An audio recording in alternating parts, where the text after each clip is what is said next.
오늘 말씀은 이사야서 3장 13절부터 15절 세 절만 보도록 하겠습니다. 이사야서 3장 13절에서 15절. 구약 971면 2면 이렇게 있습니다. 구약. 우리 한 목소리로 이사야서 3장 13절에서 15절 함께 읽도록 하겠습니다. 여호와께서 변론하러 일어나시며 백성들을 심판하려고 서시도다.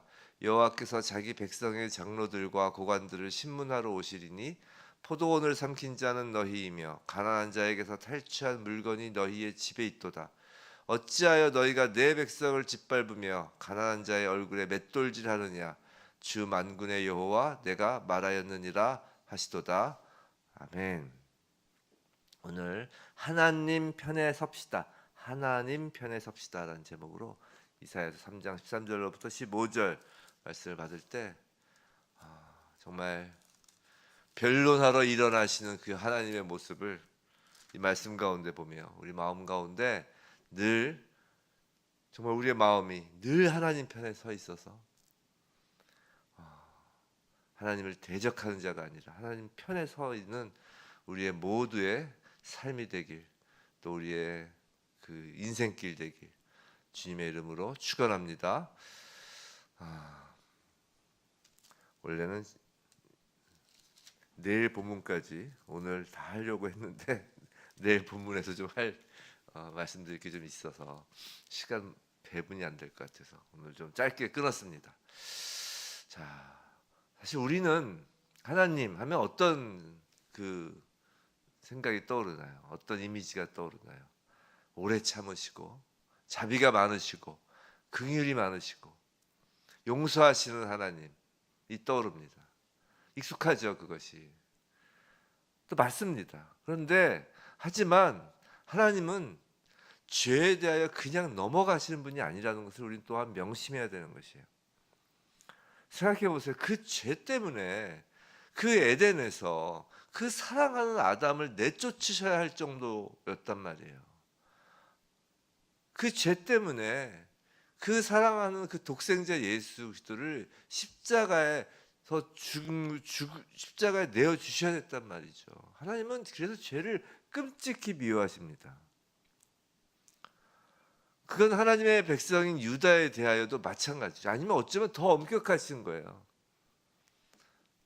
우리가 자기 자녀에게 더 엄격해야 되는 것인 것처럼 말이죠. 다른 옆에 집 자녀에게 엄격하고 내 자녀한테 엄격하지 않으면 그것이 이제 소위 말하는 요새 그 학교 내에서의 그런 문제들이 생기는 거예요. 그것 때문에 그 학교 폭력 그런 거 이제 하다 보면 정말 요새 학교가 매우 힘들잖아요. 학교 이제 교사님들도 선생님들도 매우 힘들어하시고 왜 그런가 이렇게 가만히 보면 그 부모 잘못이 커요. 사실 애들보다. 그러니까 자기 자녀에게 엄격하지 않고 타인의 자녀에게 엄격하고 오히려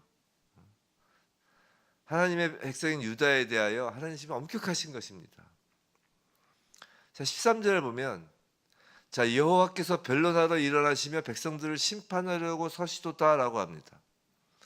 그래서 이사야는 지금 하나님을 죄의 추궁자, 죄에 대한 심판자로 묘사하고 있는 거예요. 그래서 변론하러라고 하는데 여기에 해당하는 그 히브리어 원어의 표현은 마치 법정에서 검사가 죄인의 죄를 추궁하는 것, 그런 것 같은 표현을 하는 거예요. 지금 추궁하다라는 것이에요. 변론하다는. 또 심판하려고라는 것은 그냥 시시비비 이 정도가 아니라 형을 내리는 것. 넌 몇 년형이야 너는. 넌 뭐 무기징역이야 이런 것처럼 형을 선고하는 것을 나타내는 표현이에요. 또 서시도다라고 하죠. 서시도다라는 것은 이렇게 멀뚱멀뚱 서 있는 것이 아니라 어떤 일을 하기 위해 적극적인 동작을 취하는 것을 나타내는 것입니다.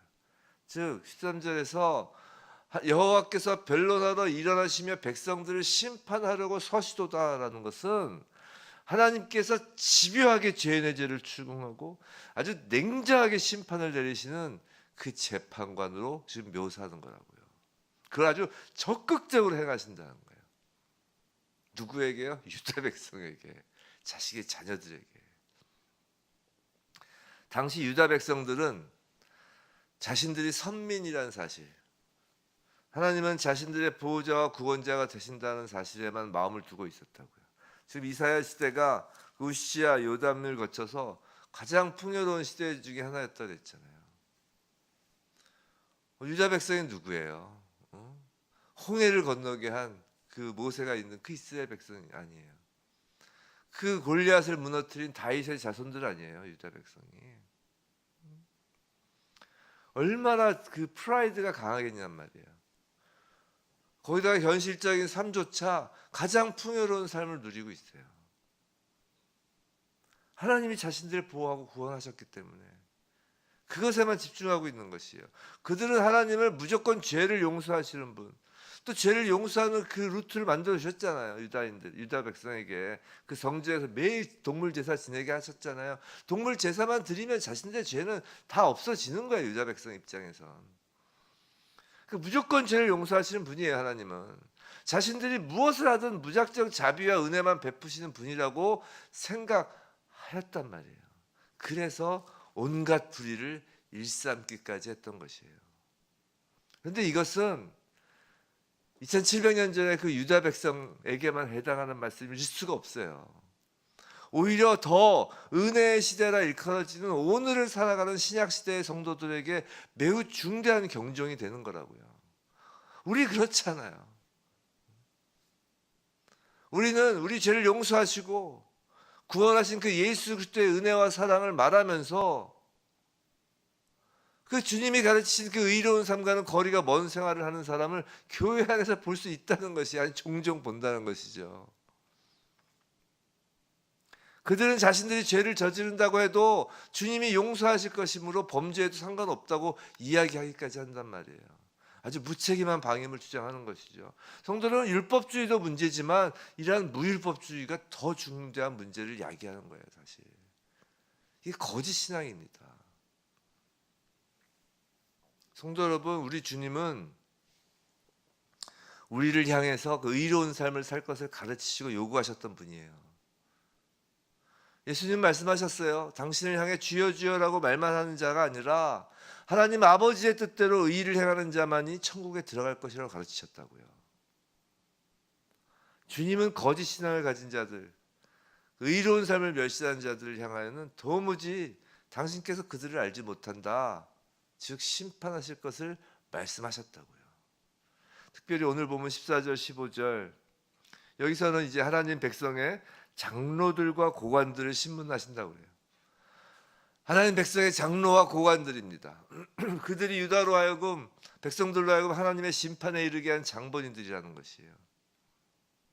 14절 보시면 포도원을 삼킨 자는 너희이다라고 표현해요. 이 포도원이 이스라엘 백성을 상징하는 거거든요. 자신의 백성을 삼켜버렸다는 것이에요. 그 표현은 그들의 권력 남용과 착취행위를 고소하는 것이죠. 이들 권세자들이 결국 유다를 피폐하게 만들었다는 것이에요. 14절 하반부를 보면 가난한 자에게서 탈취한 물건이 너희의 집에 있도다라고 하나님께서 말씀하시잖아요. 또 15절 상반절에 어찌하여 너희가 내 백성을 짓밟으며 가난한 자의 얼굴에 맷돌질 하느냐라고 책망하신다고요. 하나님께서 유다에게 심판을 내리시게 된 이유 중에 하나가 바로 유다 지도자들의 가난한 자들에 대한 악행이라는 것이에요. 사랑하는 성도 여러분, 실제로 성경을 보면 하나님은 가난한 자들에 대한 관심이 매우 지대하신 것을 우리는 알 수 있어요. 성경 곳곳에는 가난한 자들을 배려하시는 하나님의 말씀이 나옵니다. 그리고 또한 어김없이 가난한 자들을 억압하는 자들을 심판하신 말씀이 많이 나와요. 이것은 하나님은 가난한 자의 편이 되어 주신다라는 것을 의미한다고요. 물론 가난한 자를 무조건 편드신다는 말은 아니죠. 성경에서 특별히 재판할 때는 무조건 가난한 자의 편을 들어서는 안 된다는 말씀도 있어요. 하지만 하나님이 가난한 자의 편이 되시는 것은 그들이 힘이 없고 가난하다는 이유로 불공평하고 불의한 대우를 당하기 때문이라고요.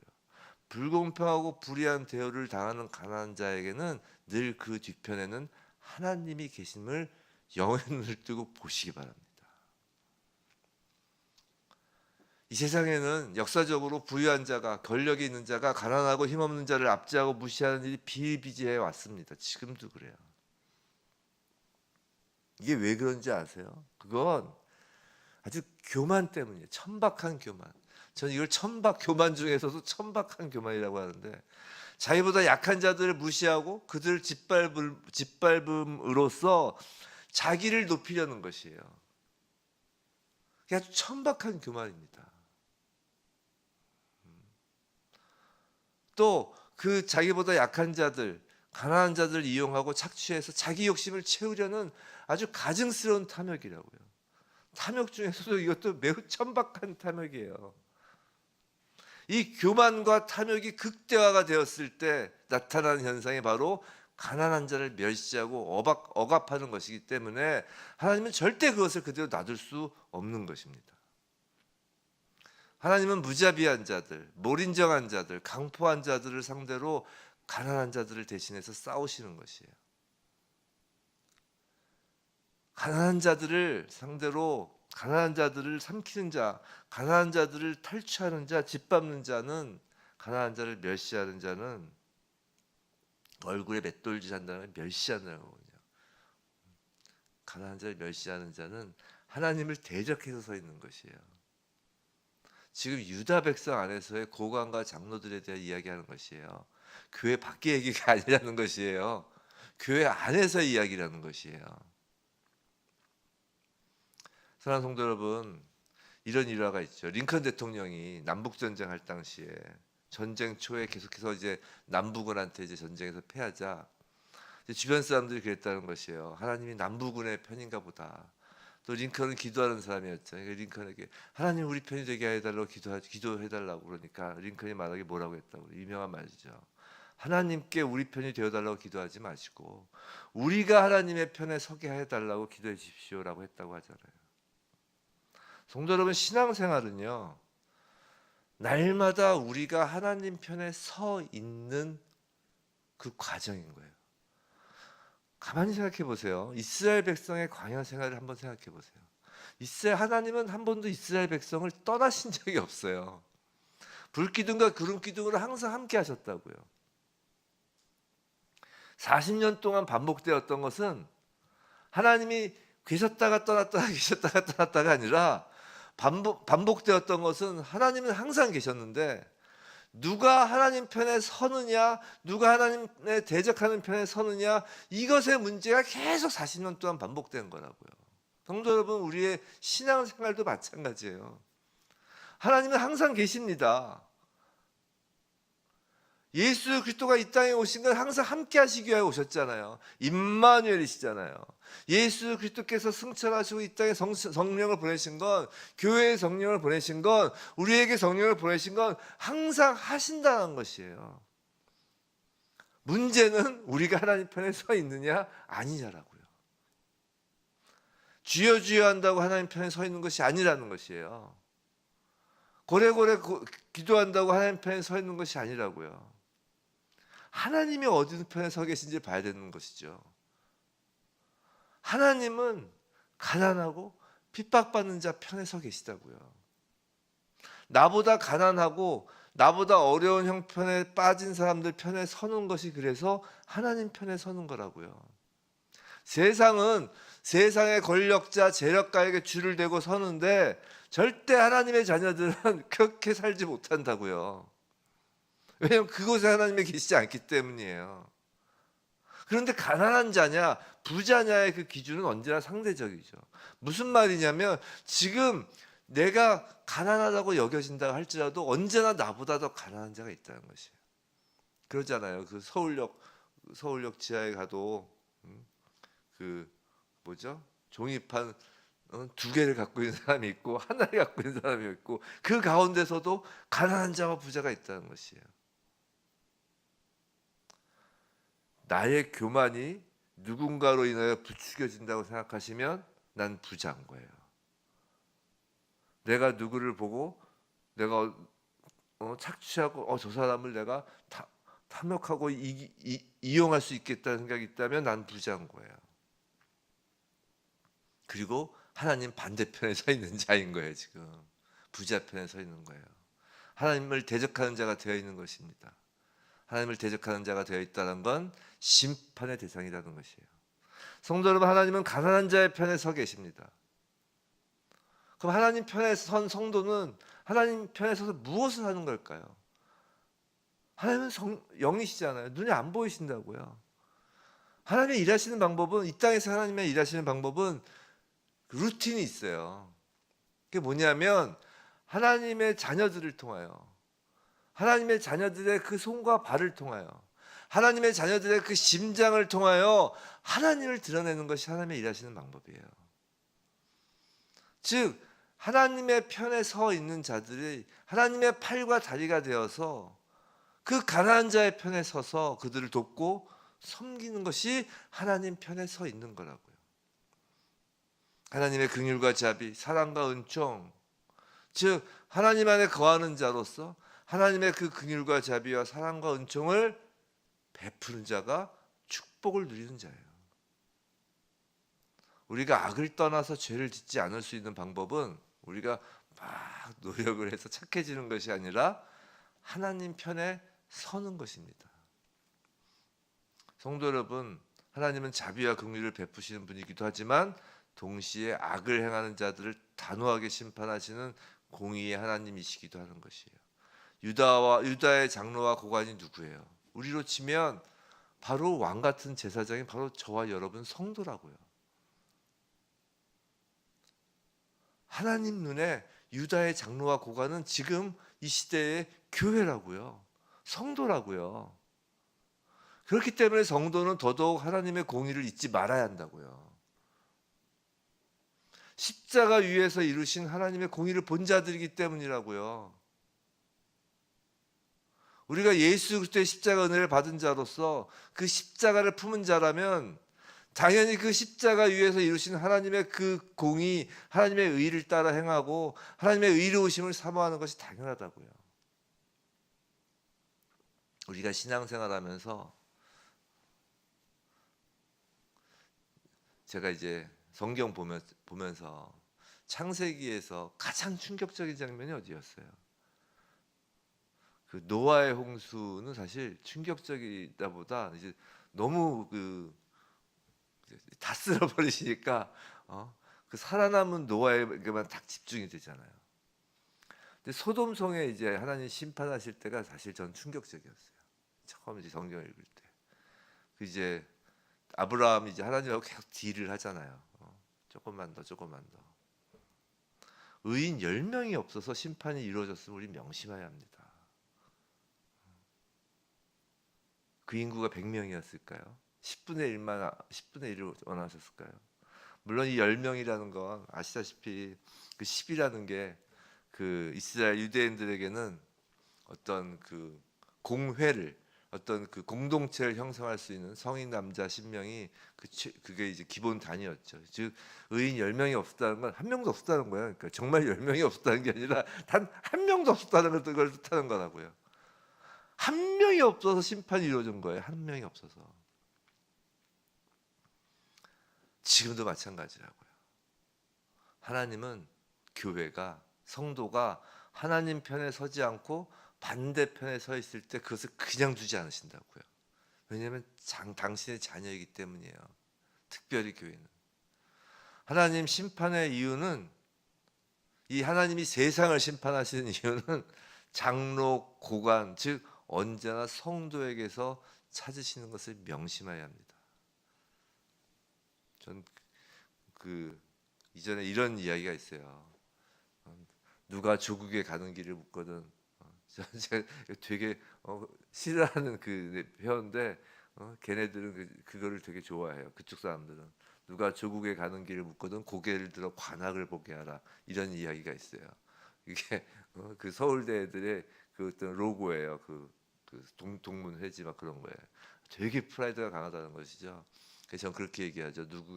누가 조국에 가는 망하는 길을 보려면 그쪽을 보게 하라, 이렇게 이야기한다고요. 참으로 우리가 지난 역사를 보면 오히려 정말 배운 자들, 기득권인 자들, 가진 자들이 얼마나 정치적으로, 경제적으로, 물론 공로도 있었지만 그보다 얼마나 많은 그 가난한 자들을 핍박하고 힘든 적이 얼마나 많은지 우리 알잖아요.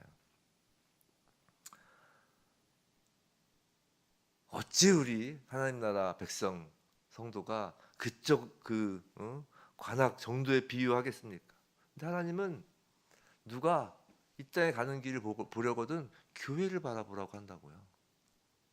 전 그건 맞는 것 같아요.